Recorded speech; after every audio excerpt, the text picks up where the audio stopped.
You gotta understand, being black in America and living in the ghetto, you's a cornball, you's a sucker, you's a lame, you's a weirdo. If you don't get money and you don't wear jewelry, you don't wear designer clothes, you're a fucking clown. So I'm growing up in the 80s and 90s, you know, where we ain't had no social media. But we had that. And if you look, it's still sort of like that now. So you gotta understand, and when I'm in the ghetto, man, it's like, you mean to tell me I ain't gonna be no criminal when everybody in the world respects a successful criminal? Go ask a judge, go ask a lawyer, go ask a sheriff, an FBI agent, what's your favorite movie? They gonna say some Godfather, Scarface. America loved a successful criminal. I need to be that. And then I'm looking at my neighborhood when the drug dealer pull up. He pull up in the car, he got the Benz, his music blasting, it's the 80s. He got all the jewelry on. He coming to get the baddest woman, the sexiest, most beautifulest woman in the neighborhood jumping in his car. But you guess what? You know what else happening? When she jumping in his car, Miss Brown, Miss Smith, Miss Lois, all of them is looking at that man with admiration and respect.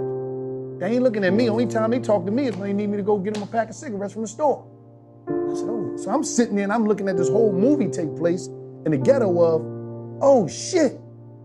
If I'm black and I'm young and I'm a black man in America, I'm not gonna be respected in my community unless I'm a fucking criminal and I can succeed at being a criminal and I put some jewelry on my neck and I put some designer clothes on and I f all the bitches in my neighborhood. If I'm not that, I lose. I'm nobody, I'm corny. And don't nobody wanna be corny in the ghetto. Yeah. The worstest thing is to be corny. Don't nobody wanna be corny or look like a weirdo or lame. You wanna be cool. So what do? We do what makes us get accepted. How do we get in the game? How do we get the equipment? This shit, most of the shit in the ghetto, to be cool, you need equipment. Jewelry, car, clothes. How you gonna get the equipment? You ain't getting that shit working no job. You see what I'm saying? We didn't have it now when we knew about credit, when we knew about this. We didn't have all that shit back then. Now you got things where as though now these young men, they got all these opportunities to win now. With technology, it ain't no excuses now.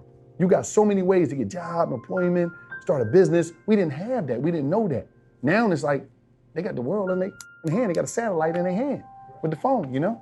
But that's what it was, man. I wanted to be f***ing down. And it pushed me it'll push you to the edge to do some dumb shit. And that's what I did, and it got me where it got me.